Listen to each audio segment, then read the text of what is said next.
ఆ యొక్క ఉన్న పరంగా అదే రోజున వనభోజనానికి వెళ్ళవలసి వచ్చింది. ఆ పూట ఎవరింట ఒక కట్టెపుల్ల కూడా లేదంట.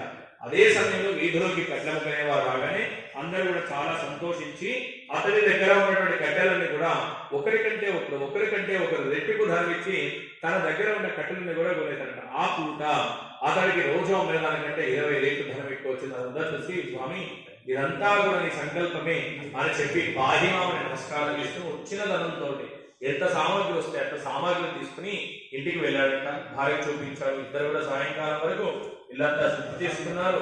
వారికి కావలసిన ఆప్తులని మిత్రులని బంధువులు పిలుచుకున్నారు.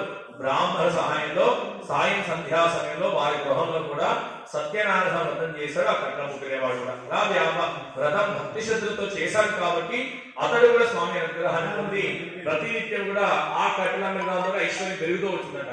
పెద్ద కట్టెల వ్యాపారి ఎంత వ్యాపారం వచ్చినా ఎంత ఐశ్వర్యం కలిగినా సత్యనారాయణ వ్రతం చేయకుండా ఈ కట్టెల ముగ్గురేవాడు ఆ బ్రాహ్మణుడు ఇద్దరు కూడా ప్రతినిత్యం సత్యవ్రతాన్ని ఆచరిస్తూ రెండు కుటుంబాలు అంచున వైకుంఠ మోక్ష ప్రాప్తి పొందాయట. బోలో సత్యనారాయణ భగవానికి జై.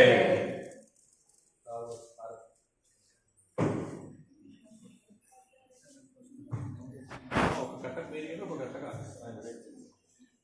సరిపోతుంది. ఇద్దరికి మోక్షం.